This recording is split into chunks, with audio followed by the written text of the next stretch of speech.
Okay.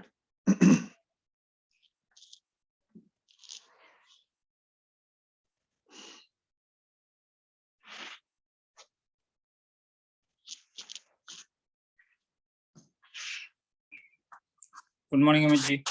Good morning. Okay, we're starting now. It's 7 o'clock. Bring your hands to the heart center. Gently close your eyes.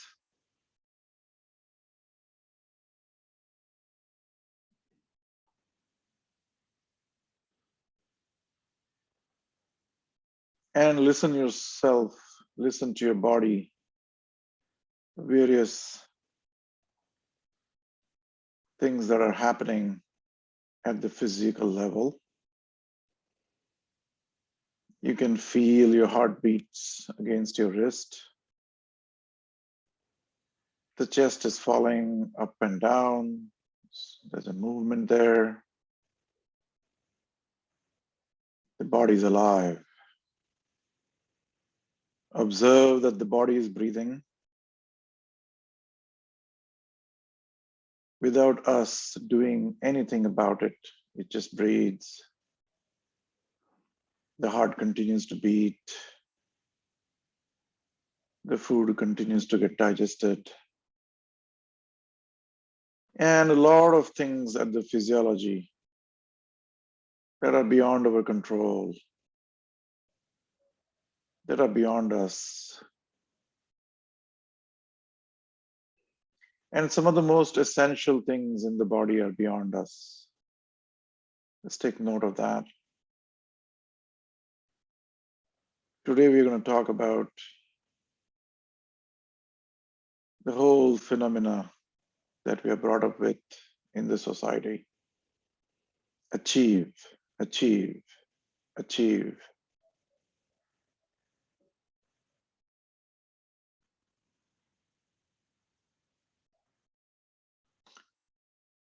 And gently bring your attention to your thighs. And just by giving attention, it brings about certain relaxation to that part of the body. Just observe the thighs from within. Feel them. Feel the pressure of your ankle on your left thigh. Feel the tingling sensation somewhere, there's blood flowing. Somewhere there is pain, somewhere there is subtle sensations. Just observe all that. And move upward towards your torso. Take note. And move a little bit upward. Observe the hands pressing against each other, the fingertips touching each other. And move upward to your shoulders. There is nothing to be done. Just give these parts some attention.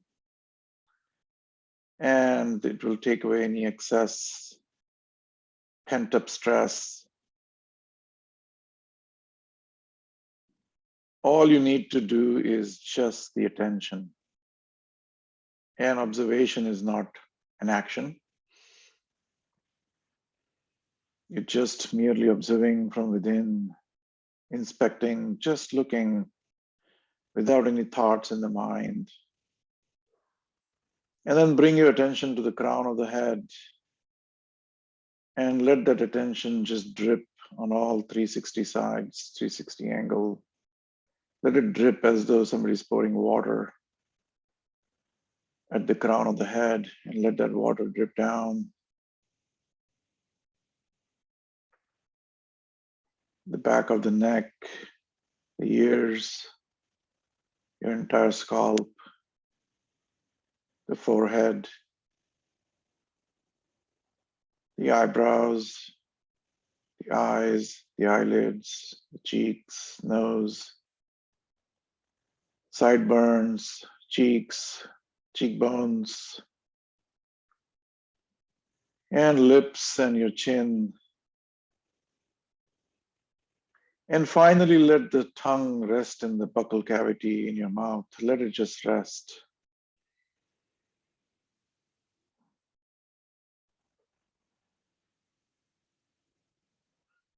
And now we manipulate the breath. We take a deep breath.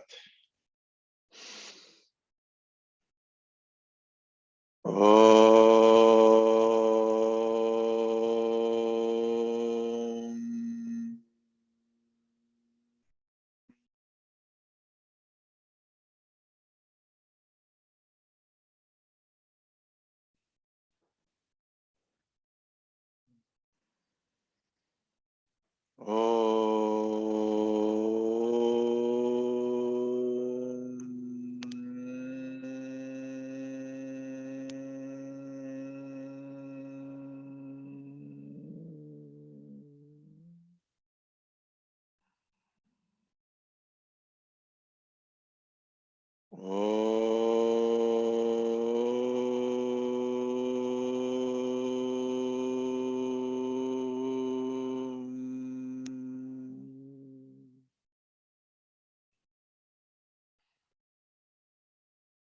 सर्वे भवन्तु सुखिनः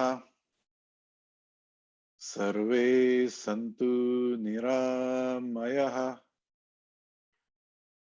सर्वे भद्राणि पश्यन्तु मा कश्चित् दुःखमाप्नुयात् ॐ सहना भवतु सहनौ भुनक्तु सह वीर्यं कर्वावहै तेजस्विनावधीतमस्तु मा विद्विषावहै ॐ शान्ति शान्ति शान्तिः Rub your palms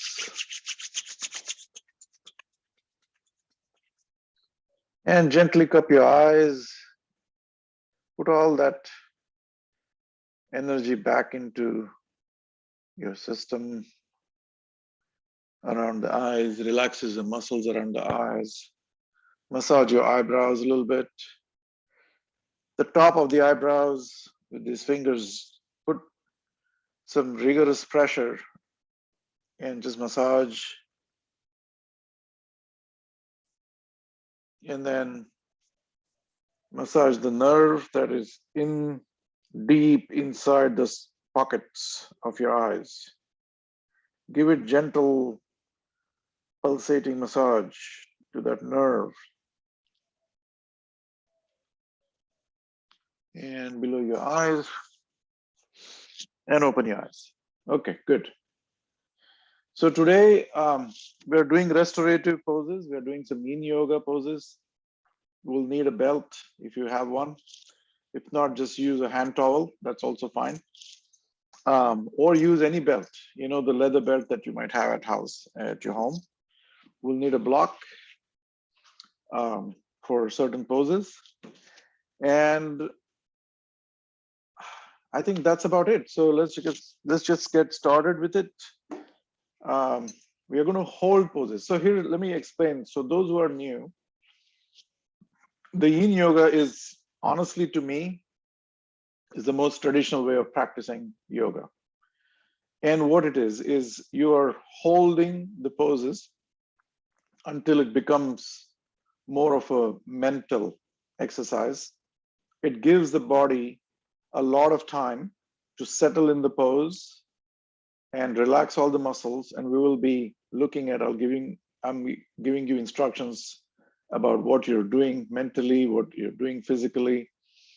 And that time is what really is needed for the removal of the toxins, of the blood circulation in those areas, managing the pain mentally. And so it becomes more of a mental endurance kind of thing. And that is what is really needed. And that is what at physiological as well as on psychological level helps you build a certain amount of mechanism, a coping mechanism, as my guru says. It's a coping mechanism to manage certain situations in life, because we are put in difficult situations every day, something or the other. Somebody says something, or you're trying to fix something and you're getting frustrated about it. You cannot do it. The computer is giving you problems, and you start throwing fits. Simple stuff that happens every day, and then we don't know how to deal with these situations. And what yoga indirectly is doing is testing that mental endurance, besides the physical endurance, the mental endurance, as what is that tipping point? Can we shift that tipping point? Can we lengthen that process of giving it up? Can we make that gap bigger and bigger? And I think that's what the yin yoga kind of does. It really tests you in certain poses. It's like, I want to get out of here, because the mind always is seeking pleasure, right? We're always seeking, forget happiness. It's the pleasure that we're seeking. The mind always wants to be elated in a certain, and that elation is about releasing dopamine in the brain. And that dopamine addiction happens then.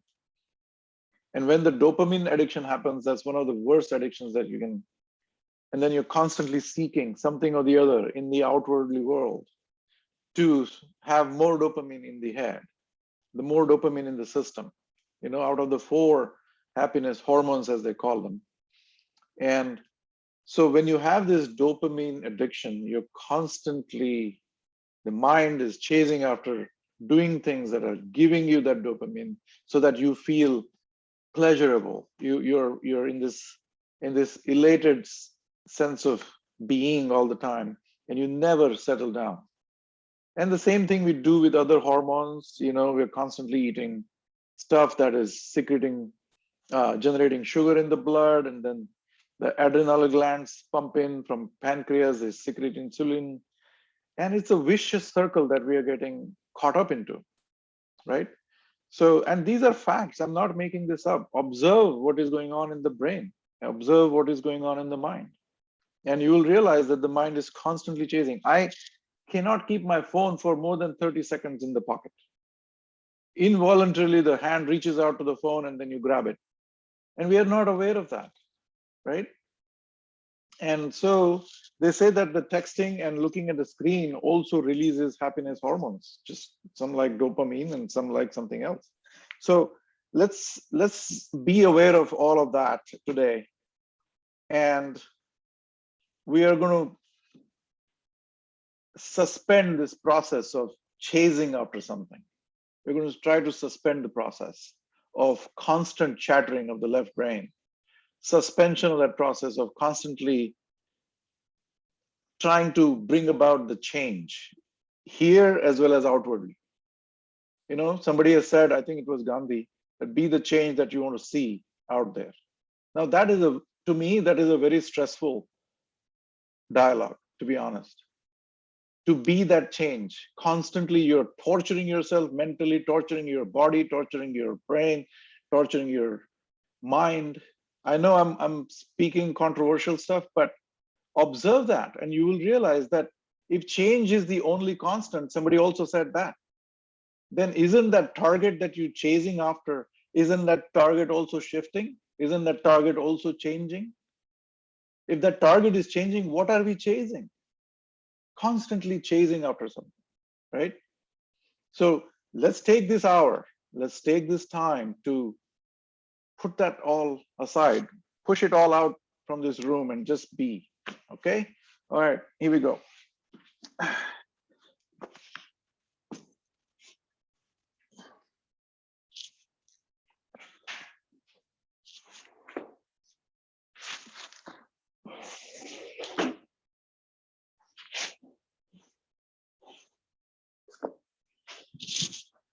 Okay, so we are not doing the warm-up exercises.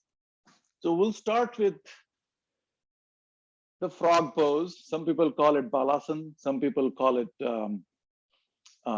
mandukasana, and there are various versions of mandukasana. And the one I really like is this. They call it the child's pose in the United States or in the West. So sit comfortably in Vajrasana. Okay, we'll start with that, and bring your blocks with you. All right, and I'm going to shift back a little bit so that you can see what's going on. All right, there we go. Now,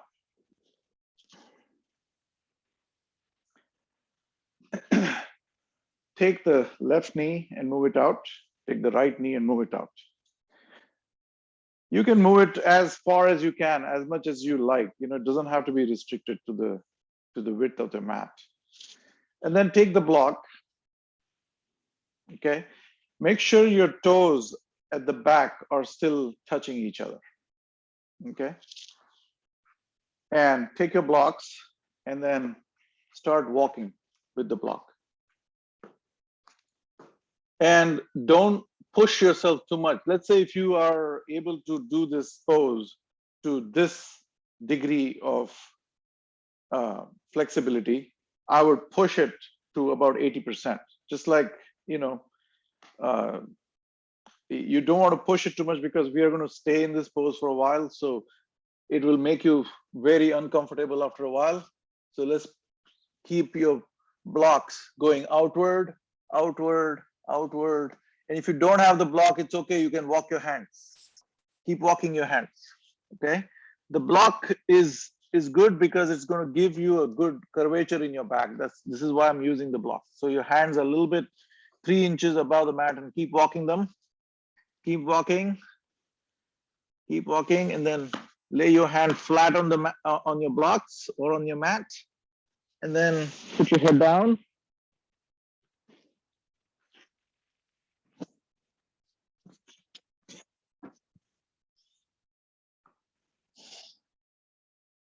And relax your hips. Relax, relax, relax. Now, when I'm saying relax, it feels like we have to do something. The yoga that we practice here every Sundays has nothing to do with doing. Meaning we do stuff, but we observe the doer. And in this case, that achiever in us is the doer. And that achieving mind, that conditioned mind that is taught how to achieve, how to chase, how to constantly stress the system. And the more stressed we are, the more the body is tensed. And we bring that stress everywhere we go. We bring that to the office. We bring that to the road while driving the car. And we bring that everywhere we go, that stressed system, and we stress everybody out around us, and everybody else is stressing us at the same time, constantly playing that ping pong with somebody out there who's stressed, and we are stressed, and we're constantly pushing the buck. We are stressing people out, people are stressing us, stressing people out, people are stressing us. All of that vicious circle that we're caught in. Let's just drop all that for a minute here and just be. Let's just implode within ourselves. Now, let's take note of what is happening at the bodily level.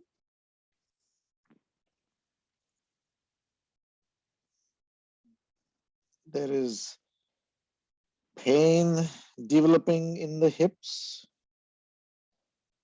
There is gentle curvature in your back. And the pain can become unbearable. And we just observe, we are consciously putting ourselves in this position. We chose to be here. And we chose to be here. And therefore we kind of want to be committed to it. And in that commitment, there is that silent witnessing element that is observing everything that is happening at the physical level, at the mental level, at the deep psychic level, and observe that, and then bring your hands a little bit closer to yourself and observe, support your back a little bit. If it gets a little bit too painful, manage the pain. And let's say, stay steadfast and look at the subtle sensations. What are the subtle sensations? The two toes, the big toes touching each other. And move upward and feel the soles of your feet. Can you feel some coolness over there? And move to the hips, and there is some gross pain sensations over there. And where is that pain? Let's try to locate it. Let's move your attention to where you feel the pain and look at it objectively. And see if you can keep shrinking that area by identifying pinpointed pain. Where is that? Let's just find it. Let's see if we can find it. Can we nail it? Can we put our finger on it internally?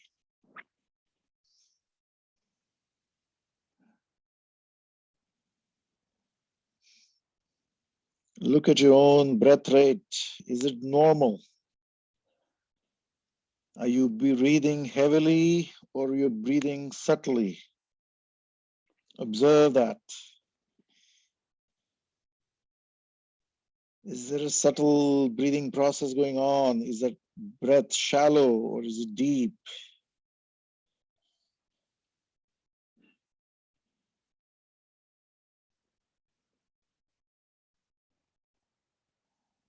And put your hands out there again.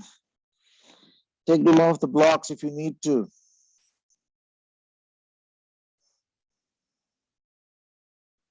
And when it becomes excruciating pain, you can come out of it and see where you can manage the pain. And then put your hands and then start pushing yourself upward, as though the frog is about to leap. And then come back and sit, as though the frog is sitting and observing. Look, look, and look. Don't try to see anything in particular. And just look out there. Try not to label anything. Bring your gaze into this open focus.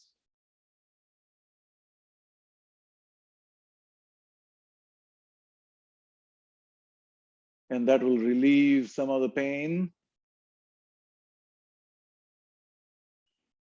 And then we start going back down again. Walk your hands again, downward. Keep walking, keep walking, keep walking. And this time, raise your butts from the heels. So disconnect your butts from the heels, yet keep the big toes connected at the back. But you're not sitting down anymore. You're now on your forearms. Clasp your hands and then put your head down. Widen your forearms a little bit so you can easily put. And now observe that the pain has shifted to different locations.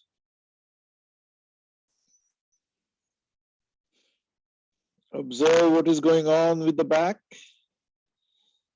Your back is trying to settle in a catenary curve. What is a catenary curve? I use this word quite a bit.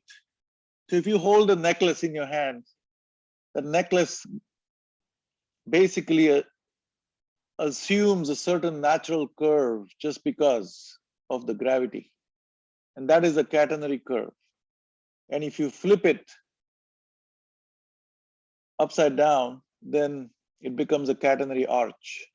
So that's the catenary curve. So I'm talking about, so imagine that your back has all these bones that make your spine, right? Those are the beads of the catenary curve. Imagine that in your head. And that's important because imagination is also helping in yoga. It gives the brain the same experience or similar experience of actually experiencing whether or not you're actually doing it out there. But if the brain actually can imagine that catenary curve, your back will relax. Okay, so let's just come back to that position and put your head down, widen your hands a little bit, and imagine that your back has this catenary curve. And immediately you will feel that the center part of the back is bending backward. Focus your attention to all those parts wherever you feel the pain. Focus, the moment you bring your attention to those parts will relax. And wherever that gross pain might be,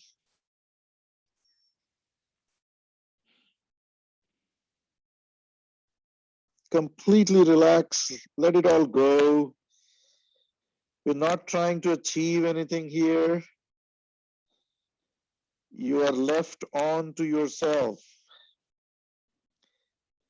Your body is just relaxed. And in that relaxation, your muscles are completely going to relax. Some fresh blood is being pumped out there. Some toxins are coming out into the bloodstream. And we know that this is all happening, but we cannot really experience this. But even if we can visualize that mentally, it's ultimately mind over matter. And if you can visualize, there's a tremendous power in visualizations. And it de-stresses the system. And you will realize that your back has become a little bit more relaxed. And it is further bending like the catenary curve.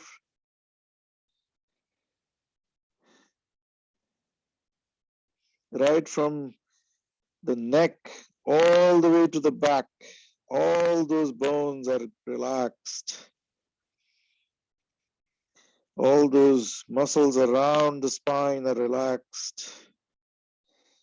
And yet there is a sensation in the hips. The hips are being widened, being opened up.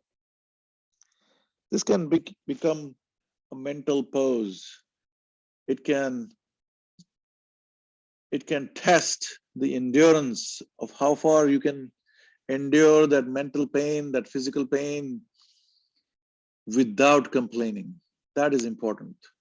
Can we maintain that equanimity of the mind? Can we maintain that the mind doesn't sway either to the left or to the right? And when we say, can we maintain, that means we have to do something. Not really. Just by mere observation, that observation is so powerful. The presence of the being inside us, that light inside us, that light of awareness, that awareness is extremely powerful. That observation is extremely powerful. And just by mere observing the body at those pain locations, you may find that the pain dissolves. The area of pain starts shrinking, shrinking, shrinking. And with that, we come up, gently push your hands and come to Svanasana, the dog pose. And then we're going to go back onto your tummy completely.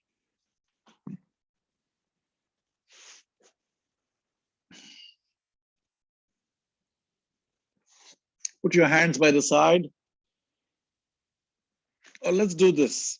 Put the hands in front of you and put your chin on top of the hands. And then gently start pushing. Pushing with your hands and looking up.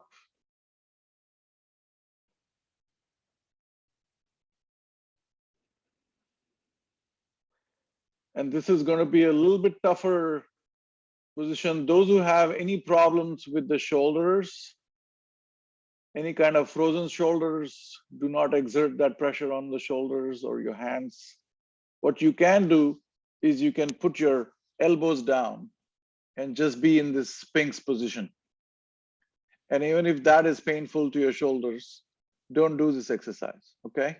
So let's not be in this pose. But those who have no issues, put your hands back and then keep putting pressure until your hands straighten out and look up.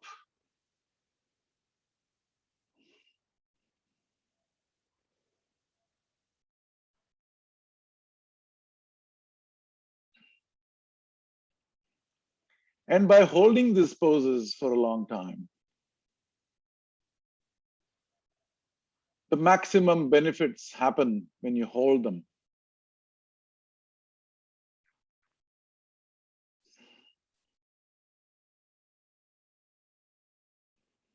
This can be the mental endurance test. So here is the thing, right? If you are at 100% here, go down a little bit to 80%.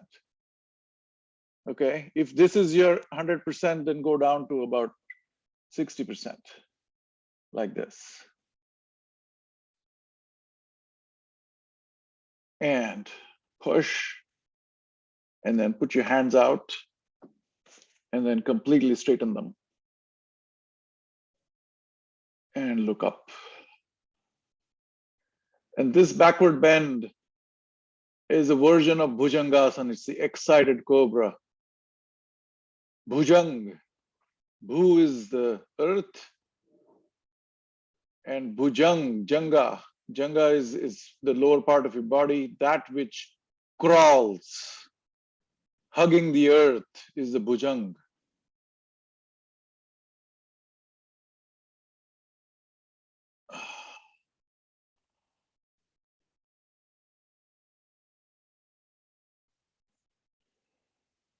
And again, let's take a note of where is the pain and where is the most subtle sensations in the middle of all this painful situation. Are we able to locate parts of the body that have subtle sensations? Are we able to locate them? Try it, or are we completely consumed? Is the mind completely consumed by the gross sensations? Or can we oscillate between the gross and the subtle? In this looking outwardly, make sure there is no seeing.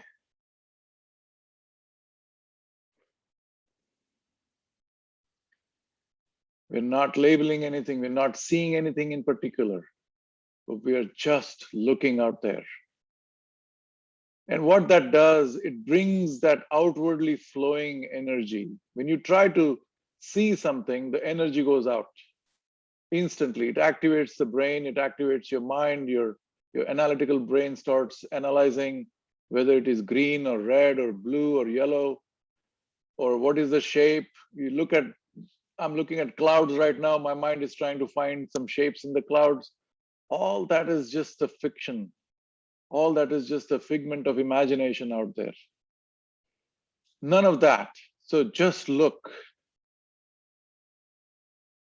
And in that looking, what happens is when the energy doesn't go outward, when the energy doesn't go outward from the 5 Jnanendriyas, these Jnanendriyas are constantly collecting information from outward and feeding to your brain.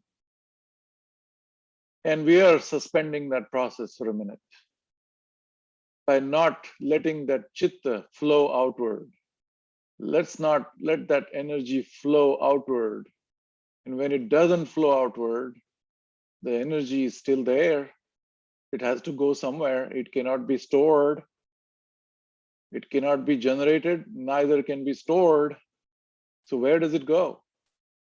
That energy comes back to onto ourselves and it implodes. And that implosion is one of the amazing phenomena in yoga that needs to be observed objectively. Observe that the energy is not going outward and you're completely being conservative. The law of conservation of energy. So let that energy be within and see what it can do internally at physical level, at mental level, at psychic level, at spiritual level.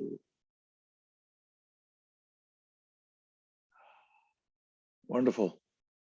And gently come down to Makarasana. So what I do is I put my one hand, put the left hand on the right shoulder, put the right hand on the left shoulder, and that crisscrosses of the forearm. That's where you rest your chin. And then outwardly at the back, spread your legs. And this is the Makarasana, they call it the crocodile pose, and relax. Make sure your entire leg at the back is hugging the mat, hugging the carpet or whatever floor you're on, and relax.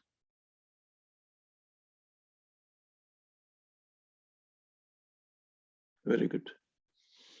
Okay, I think with that, we're going to come to a little bit more difficult poses.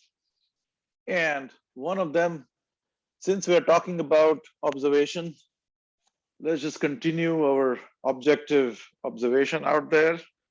So what we're going to do is we're going to come to the third pose of Surya Namaskar, which is the Ashwa Sanchalanasana. So put your feet out and put your hands on the hips and then come deep into that pose. Okay. Let the hips sink.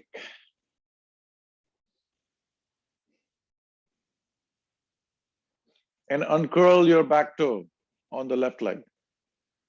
Uncurl it. And then see if you can bend forward. And put your chest on the knee. And put your hands down.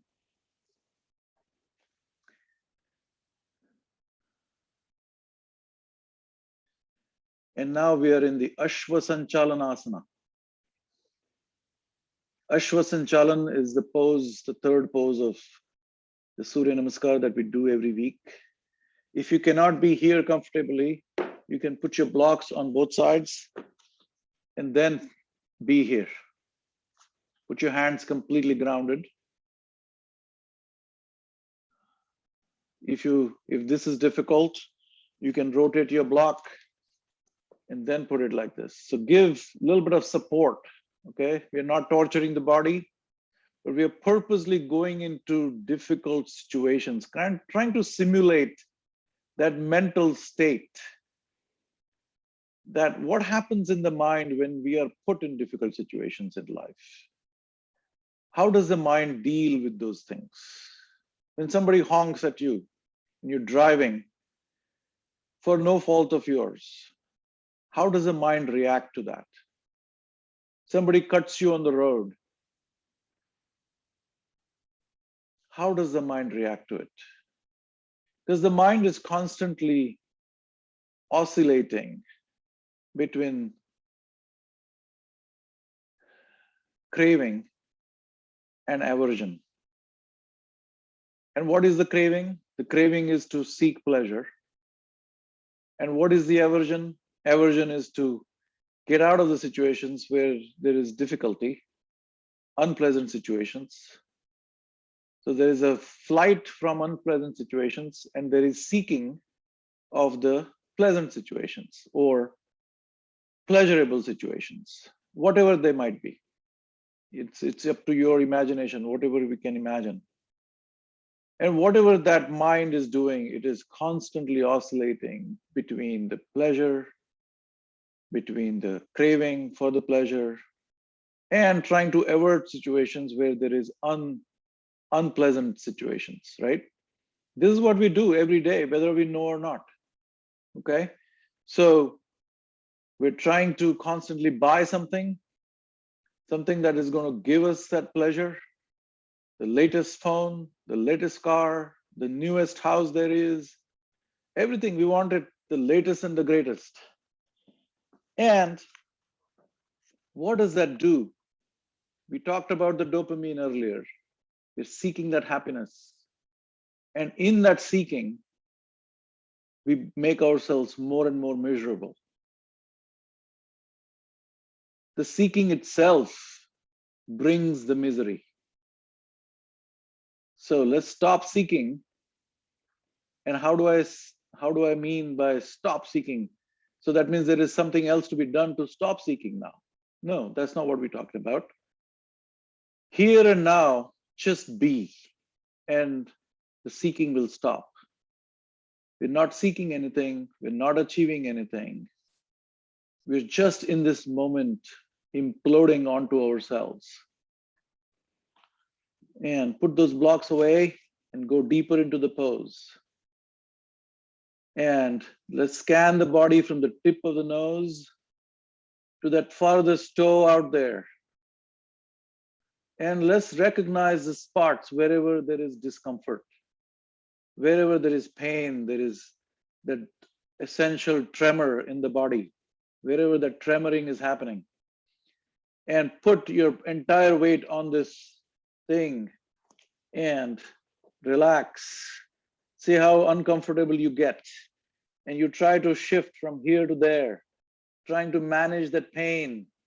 And all that is happening because the mind does not like this.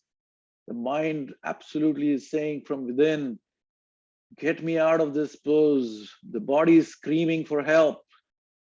And you stay steadfast inside. And who is that staying element that says, I'm going to stay steadfast? Identify that inside.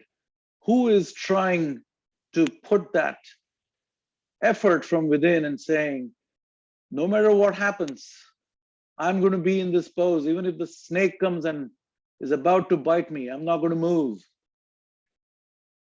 That is nothing but the other part of your mind.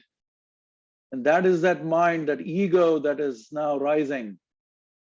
And that ego is saying, I'm going to prove it to myself today that I'm going to stay steadfast here without movement, without tremor, without pain, without whatever. And we stress the system even further. You see the vicious circle that we get caught up in? We get caught up in this cycle all the time. And what I'm trying to point out here, if you observe that entity that is telling you from within that I'm going to fight, that fighter inside you is the problem. That fighter inside us is the major problem in the world because we don't know how to observe the observer. And that observer is the decision maker. It's that man, buddhi, chitta, and ahankar. These are the four parts of your mind. And that ahankar is what is trying to now take over and say, all right, if you want to be here for 10 minutes, I'm going to prove it that I'm going to do this. okay? And then you further stress yourself out. So watch all that activity that is going on in the brain, in the mind, and just be aware of that and objectively observe the observer, and then come out. Put your hand here. I know this can be a little bit difficult to come out, so put your hand and gently push and come back to the kneeling position. All right, very good.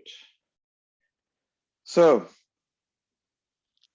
we put the left foot out now and observe how the mind instructs the body to move this foot out. Are we aware of that? These are the subtle moments where we have to catch, and we have to be constantly in an alert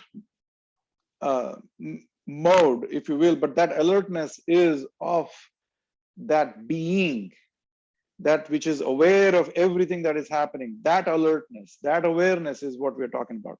It's not about the alert about you're trying to study something and teacher says, be alert. That's not the alertness I'm talking about. So being alert means being constantly watchful of how the instructor inside us instructs the body to put that left foot out. Let's be aware. And this small things that we will do about awareness is going to bring about paradigm shift in the psyche. Okay. So let's put this left foot out and put this block again here. Rest the left chest on this knee if you can, and then put it out there. And we're again back into Ashwa Sanchalan. This is an interesting name, Ashwa, the horse. Sanchalan, navigating the horse, trying to control the horse. And who is the controlled? And who is the controller? The controller is the controlled. And these are some of the beautiful statements that Krishnamurti has made in his books, in his lectures all around the world, that observer is the observed. And that is what we are trying to see, if we can actually see it. And seeing is everything. Seeing is believing, seeing is realization, seeing is implosion, seeing is actually coming to this internal realization. And ultimately, can we see ourselves? Can we catch that entity that is witnessing everything? Can we implode so far inside that we can actually catch that entity looking and witnessing everything? Now, this can sound a little paradoxical, because how can we catch something that is trying to catch? You see what I'm saying? Can the camera take a picture of itself? It's that kind of action. Can the camera take picture of itself? Can the tongue that is catching everything, can that hand that catches everything, can it catch itself? We are asking something that is almost impossible. But here's how we can look at it. When the energy doesn't go out, when the energy is not trying to catch something, it comes back onto itself. Let's take this example. We are trying to water the plants in the garden. We are having the garden hose, and that garden hose is putting out water at certain pressure. It is going to particular plant sometimes. And that water hose is going outward. This is what we are doing every day. The energy is flowing outward. That energy that flows outward, we are trying to bring it back. We're trying to use that water hose to water itself instead of the plant out there. So what do? We take that water hose and point it to the sky, and suddenly it becomes a fountain that implodes onto itself. And then we do the abhishek. I love this word, abhishek. And we do this abhishek in the on the Bhakti Marga, we do this Abhishek on the Ganpati or on the Shivalinga. We're pouring that water, we're pouring that milk. Now is the time to pour that water and milk onto yourself. And how do we pour that? We use the energy and we give that internal bathing of the being onto itself. Take the blocks out and put the hands down. And that is the true Abhishek that happens inside. That is that implosion that we've been talking about. So imagine that you're pointing that garden hose to the sky and the water falls on itself. So we are observing the observer from inside. When we are looking outward, we are looking inward at the same time. We have this bow and arrow. That arrow is pointing outward, but that arrow is double pointed. It is pointing inward as well as outward. And observe that entity that is observing. And in this process, you have forgotten your body. You know, all that pain, all that everything that we were talking about, subtle and the gross, everything becomes sort of banal. You know, everything just falls behind and you're into this implosion of this energy within you. And this is how you can make every yoga pose meditative. And with that, put your left hand on the knee and come out.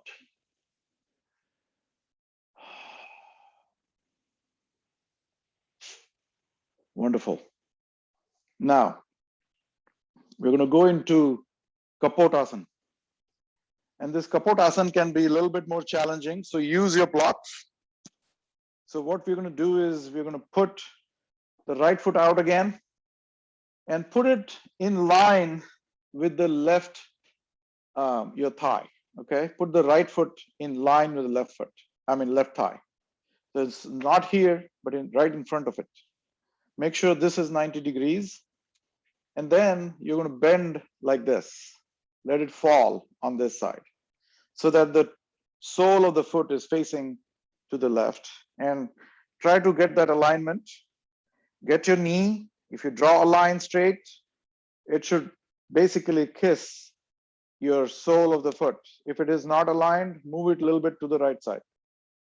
Okay, now bring your hands down again and then put the right knee down. Okay, so you see the alignment here from the left knee to this, and this guy is going to go further out away from you and uncurl your back toe and then put your hand on the sole of your left foot and put the right hand on your knee and look up.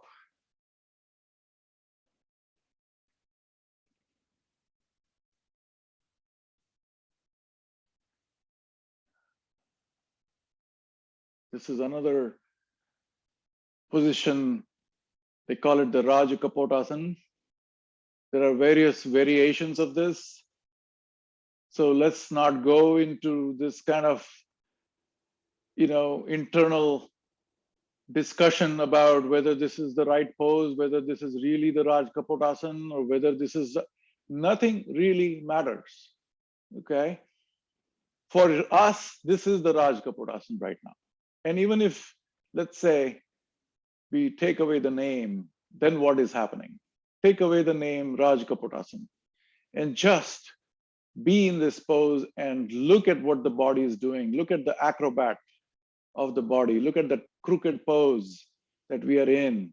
Objectively look at it. Start from the nose and go downward. Let that attention flow downward to the shoulders. Take both the hands and feel that touch of your palm to the sole of your foot. Feel the touch of your palm on your right knee.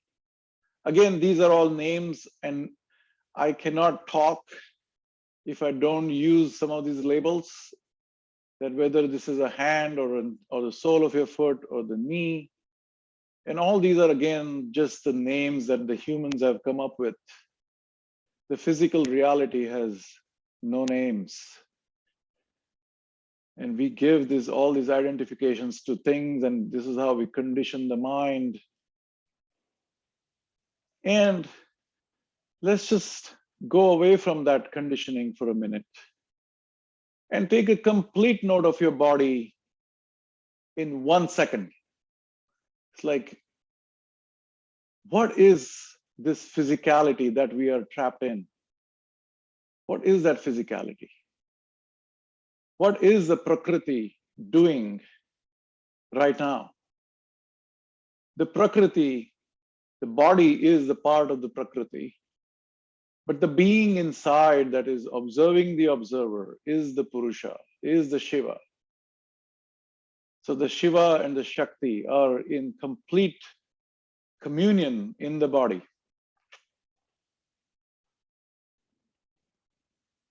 If you imagine a circle, the circle has a center, that center never moves. The circle keeps on spinning, the center never spins. That is rock still. That is how the being is. That observer that is observing the observer. So let's put it this way. The witnessing element that is observing the observer. That's how we can distinguish that being the center. And that center right now is witnessing that the body, the physicality, the Prakriti is in a certain shape or form. And every form will have a centroid. That is where that center is, whether that outer circle is a square or a cube or a tree or a human. Doesn't matter. Wonderful. Now, come down and put your elbow down. And for those who cannot be in this position, take your block and put it under your right butt. Okay, so you can support it and you can push it inward. So you're wedging the block where the thing happens, right?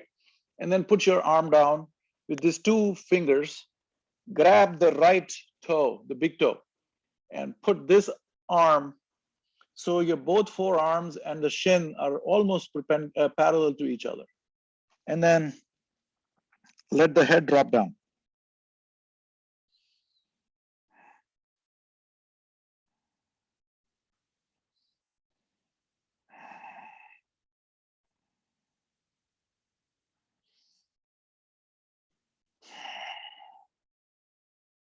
And let's look at the subtle breathing, whether it is deep, whether it is hard, whether it is shallow, whether your epiglottis is constricted and whether you're making that noise of the ocean breathing. Observe all that.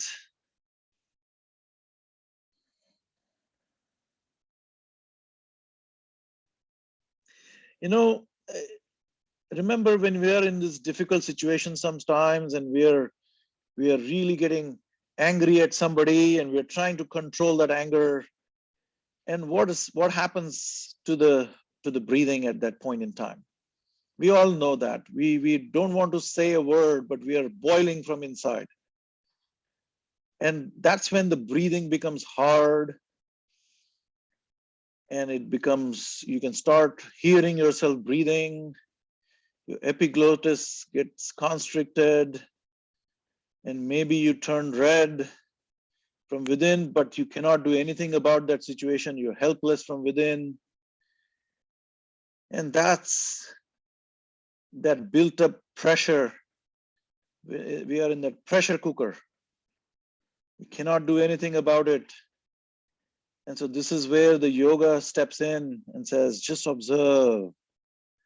Do nothing, just observe what is happening at the physical level, at the subtle and the gross level, and just be. And maybe take a few deep breaths, and the mind calms down, and the mind stops reacting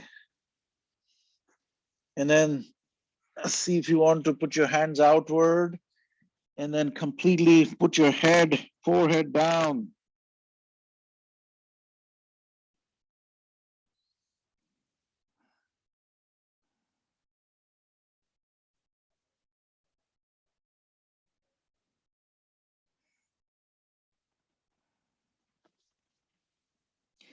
And then we make a conscious choice here using the mind, because the mind is the only thing that can make choices.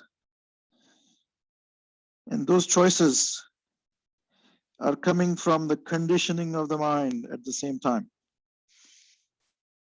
And once we realize that we really don't have a choice, because any choice we make in life is coming from the conditioning, is coming from the memory, is coming from the sanskars. The sanskars are nothing but the conditioning in which we grew up. The society, the parents, the family, the school teachers, everybody is conditioning the mind of every child. And once that mind is conditioned, it is like drawing this imaginary circle around you. And then we cannot get out of that circle. The circle always traps us. And so all the choices that we are making in life, they're within that circle. And then what is then the liberation that the yogis talk about? When the mind is completely unconditioned, we break out of that circle. That's where the real rift happens, and we break out like the chick comes out of the egg. And then it suddenly witnesses the outer sky. It was all trapped in that egg for whatever time, 21 days. That egg was the sky. And suddenly it comes out and out into the open. Can we imagine what is the state of that little chick when it comes out and discovers this whole world out there, which is infinitesimally out there in space? It's unthinkable. And when we come to this position that is unthinkable, we go into noble silence because the mind cannot analyze it anymore. When we look up in the night, look up those galaxies, those stars, that random stars that we see out there, the mind cannot analyze them. It goes into complete, like the computer hangs itself sometimes. To me, that is the best. That's the best position of the mind, to be hung. When the mind is hung, it suspends the thought process. And that's the whole idea. That's the goal of yoga, to suspend the thought process.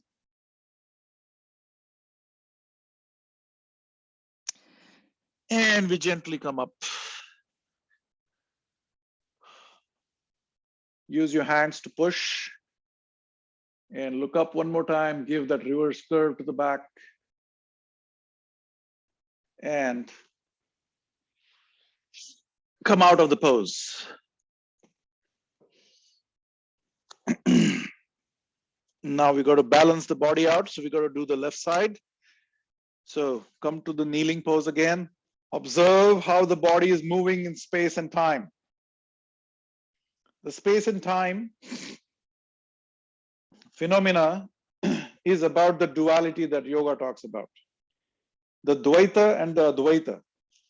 When we go beyond, when that eggshell cracks, we come to the Advaita. But when we're in that eggshell, when we cannot think out of the conditioned mind, we are in that eggshell, right? And when we are in that eggshell, we are in the time-space phenomena. And we put the left leg out this time. Observe how the mind instructed the left leg. And the mind made a choice here just now, not the right one, but the left one. It made a choice first of all. And then it said to this particular, gave instructions to these muscles and said, move that out. These are very, very subtle things. These are very, very small things. And you might think over there that, what am I talking about? But if we are aware of all this process at the bodily level, someday we could be aware of stuff that is happening out there. So we start from the body. Yoga starts from the physicality. Yoga starts from here and now. What is here and now? The body, mind is right here at this moment. Okay, so we push this a little bit, rock back and forth because you're kind of sore from the other side. So rock it and loosen the muscles, those joints a little bit, and then put the left foot in line with that right knee. Put it in that position, and then we said we're going to let it fall on this side, so that the heel and the sole of your foot opens up.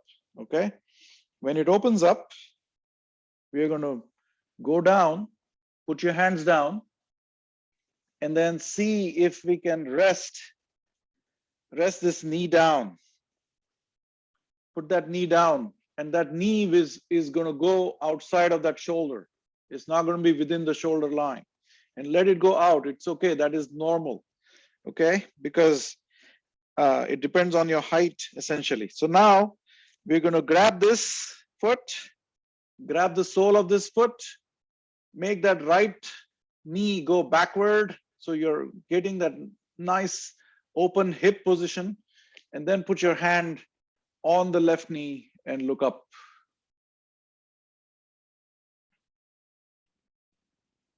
And we talked about not labeling anything, so I'm not going to call this internally or outwardly the Raja Kapotasana. We're just going to observe this crooked physicality in which we are trapped. We are trapped in this time-space phenomena, the duality. Everything that happens within time-space always has the opposite. So there is sorrow, there is happiness. So it is pointless to say that we are seeking happiness. In yoga, the goal should never be to seek happiness. Because we discussed earlier that seeking actually stresses us out even more. The seeker is the sought. Think about it like that. The seeker is the stressing element that stresses the system. The seeker is nothing but a portion of your mind that is seeking. And we use the word sadhak. Sadhak is nothing but the seeker. That seeker, the moment one seeks, we are displaced from the center.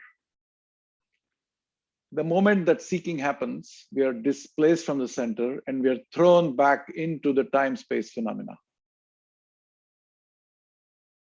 You see, I really want all of us to see this.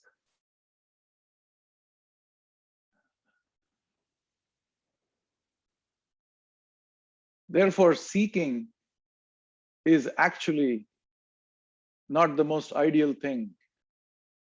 Happiness is not the most ideal thing, because one moment we are happy, the very next moment we can be sad, because we live in the duality, in the time-space. And wherever there is time-space phenomena, wherever there is duality, there is bound to be unhappiness. There is bound to be happiness, but there's also bound to be unhappiness. And this is why the rishis coined the word Ananda, Satchidananda. And that Ananda is the word not of the time-space, is not of the duality. And Krishnamurti used the word tranquility, equanimity. All these words are taking us beyond the oscillating mind, from craving and aversion, craving and aversion. And these words take us beyond. They are meditative words. They can throw us into trance. And that trance is nothing but Nirvikalpa Samadhi. You know, we hear all these words, Nirvikalpa Samadhi, Savikalpa Samadhi, and we think that is, oh my God, that is way out there. How are we going to ever make it? This is where the problem is. In the making, in the seeking is the problem. The more we seek, the more we are away from the Nirvikalpa Samadhi.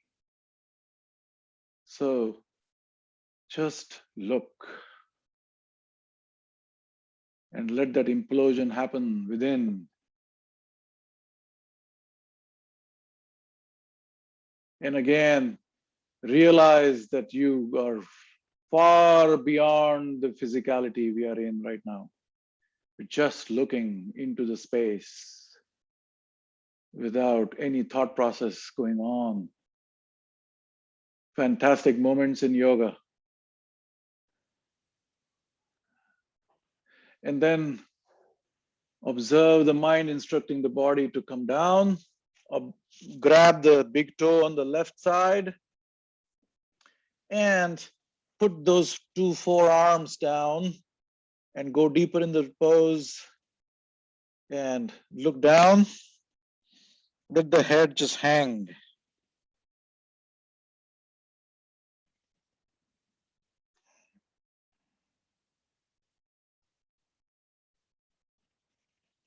Marvelous moments in yoga.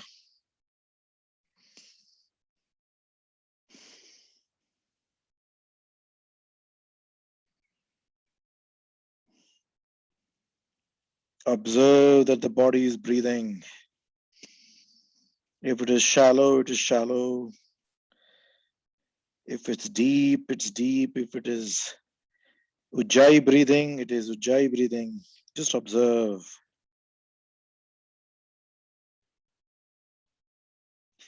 And then put your hands out and then put your forehead down.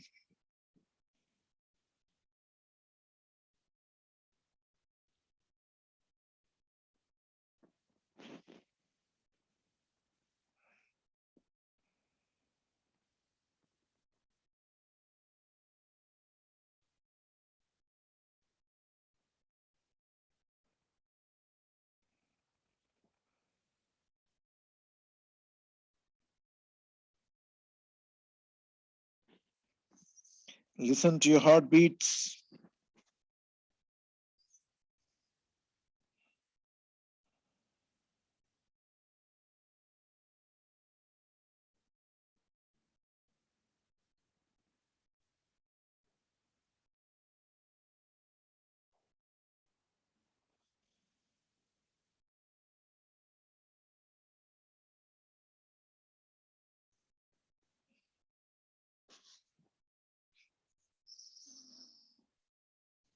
And see if you can further go out and put your chest or chin down.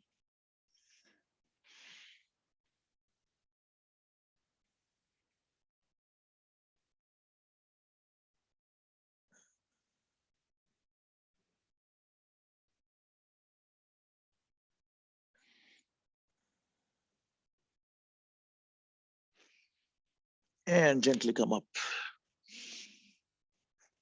Wonderful.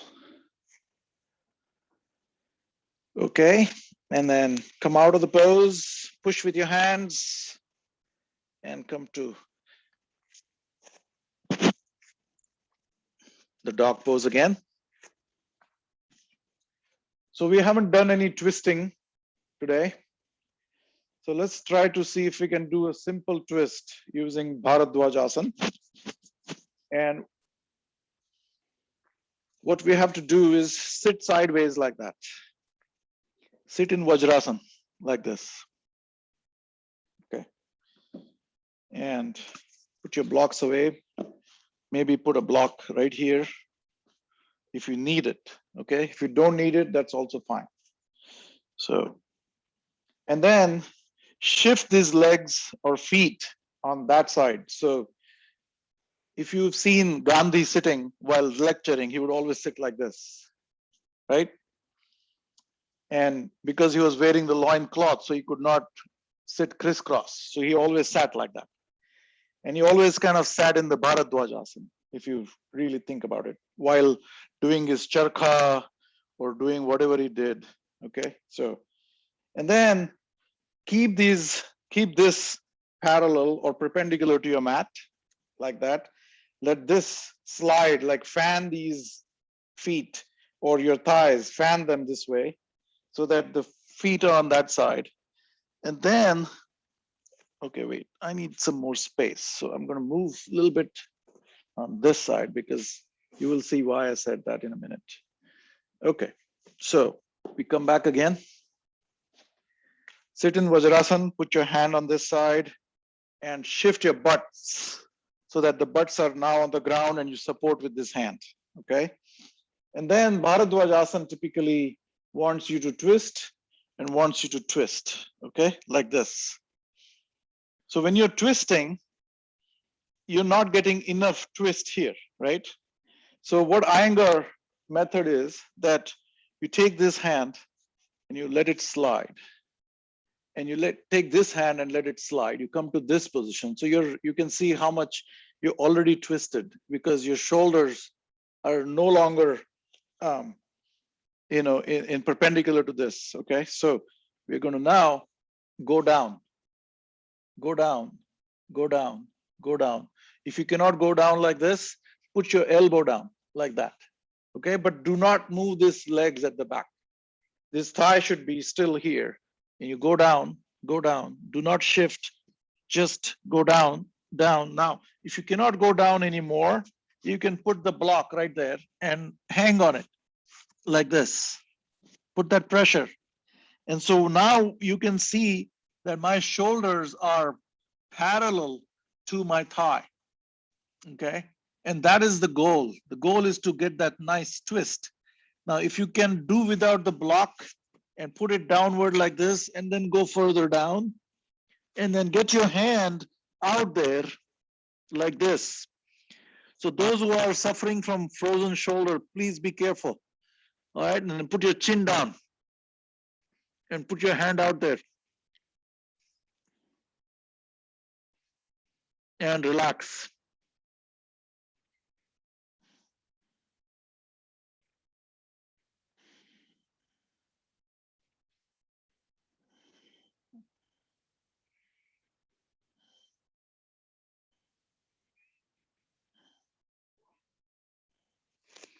And try not to manipulate anything from within.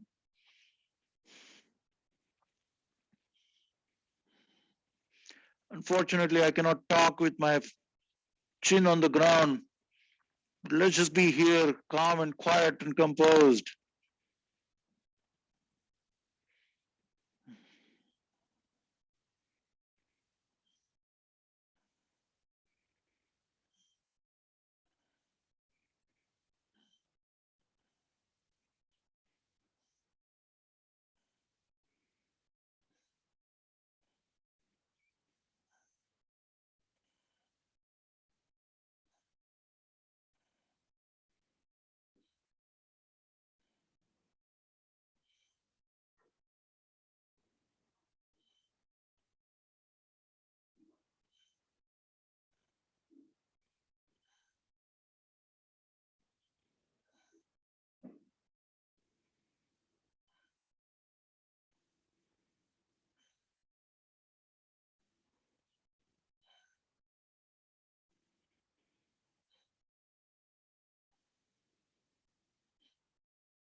And gently come up.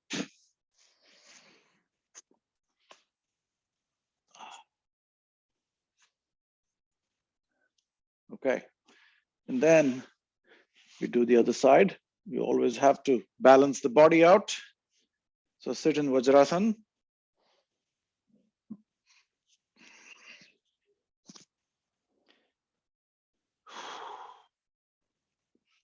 So we think that these are very simple poses, but you will still, your body is warm right now. You're breaking some sweat because we are really pushing the body in these awkward positions, and the body has its own mechanism to cope with these things. And so it's not like we are not getting the kind of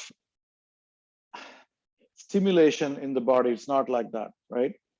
The blood flow is accentuated in certain parts of the body by twisting. Some murmur bindus are getting pressed, and some energy channels are more active than the others. So a lot of things are happening at the physiology, right? Okay, so we are going to shift our butt this way now. Put your hand out and sit straight, and then you can overlap your feet at the back or however you want to do it. Just imagine Gandhi sitting, if you will. And then the goal is to twist this way. That is the goal. But this is what happens here. Okay, let me tell you this. You will never be able to get this chest.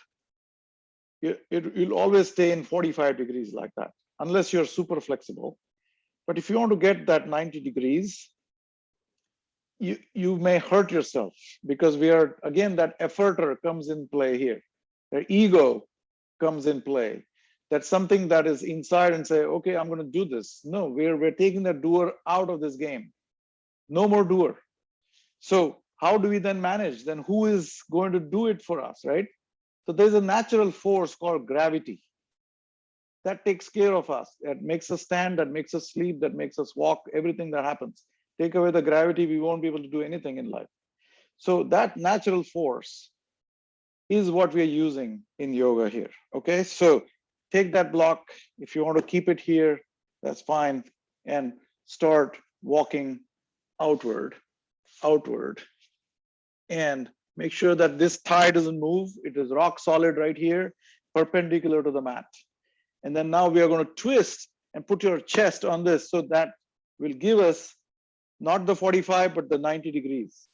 And when we take this hand outward, outward, outward, and put the chest on the block, and then spread your arms, make sure your thighs are where they are. That's important.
And relax here.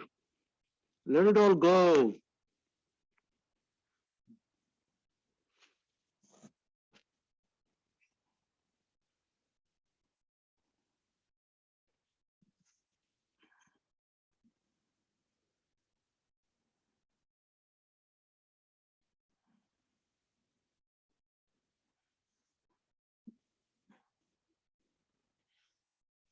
And gently come up.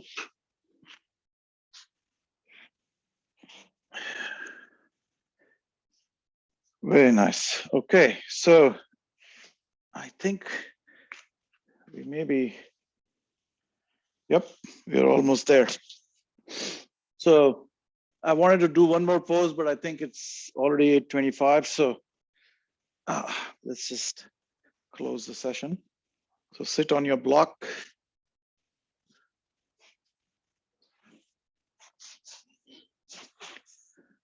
And sit cross-legged, or if you want to sit in Ardha Padmasana, put your right foot or left foot on top of the other thigh and let this other corner of your knee, let it settle down. Okay, so if now you will realize that after doing that Kapotasana, you can easily sit in Ardha Padmasana. You see that? You'll be able to easily sit like this. Why? Because we already put that leg down and then we went down and we brought that leg closer to the chest. And so then sitting in Padmasana becomes a little bit easier, or Ardha Padmasana a little bit easier. If you cannot do this, you can always take a block and lift this and put it down and put the block underneath and support it. Okay, so having done that, let's just close the session. Bring your hands to the heart center.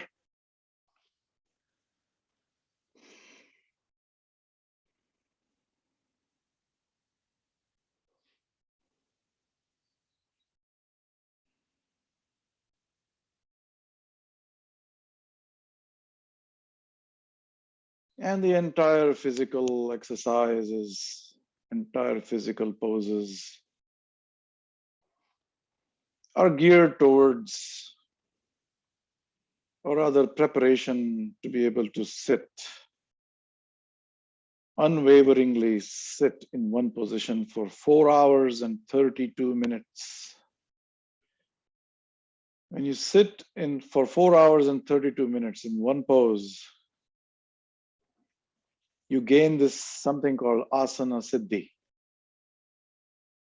And that asana siddhi is very important for going to this next levels of yoga into dharana, dhyan, and samadhi. Because then all doing is done. All that you wanted to do is done. Now is the matter of sitting quietly and not let that doership inside you bother the mind and the body anymore, right? So after doing this about for 90 minutes, we've exhausted the body, and all that excess pent up energy, stress, everything that was constantly bothering us, constantly making us restless, all that energy, extra energy is gone. And that, it feels like, the horse cart has gone, and then the dust at the back settles down.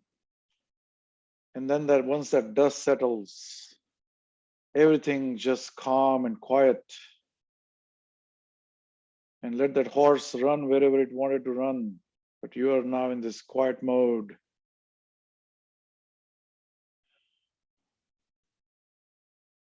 And that is how you get into this asana. And these are all meditative poses: Padmasana, Ardha Padmasana, Siddhasana, Sukhasana, Swastikasana, and whatnot. There are so many these different. Asana means pose, basically. Asana means a way to sit. Asana means on which you sit also.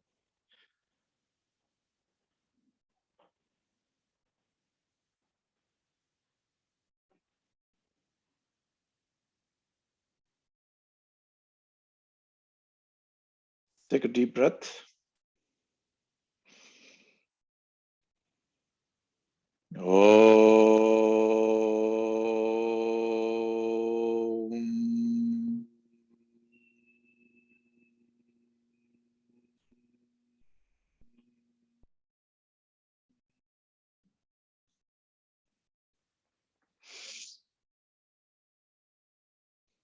Om.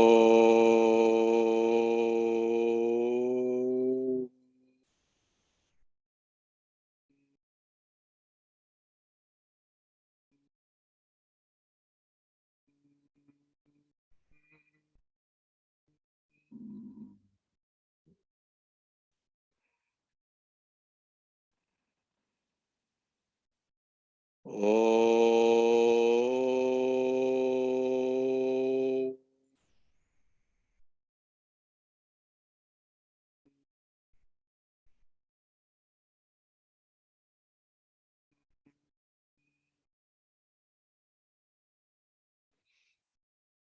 Yogena chittasya padena vacham malam sharirasya cha vaidikena yopakarottam pravaram muninam patanjalim pranjaliranatosmi abahu purushakaram shankha chakra sidharinam सहस्रार शिरसं श्वेतं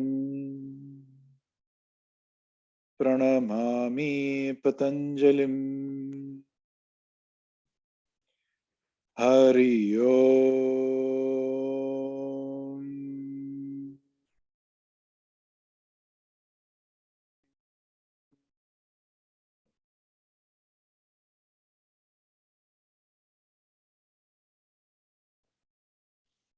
rub your palms,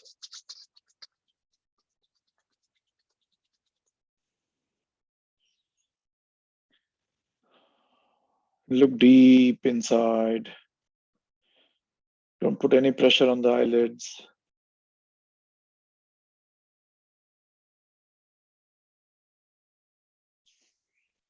This looking is like being on the periphery of the circle and looking into the at the center. That's what this looking is. This is why I keep insisting on rubbing the palms, because it generates some, static electricity, static charges, and then they calm the muscles around the eyes, but it also makes you look deep inside the Chidakash. So Chidakash is interpreted in many different ways. Some people call it the Akash of the consciousness, the space of the consciousness. To me, it is you're looking deep into your own subconscious mind, because Chitta is part of your mind. Man, Buddhi, Chitta, Ahankar. So that Chitta is the Chitta Vrittis that Patanjali is talking about. Those Chitta Vrittis are nothing but the sanskars.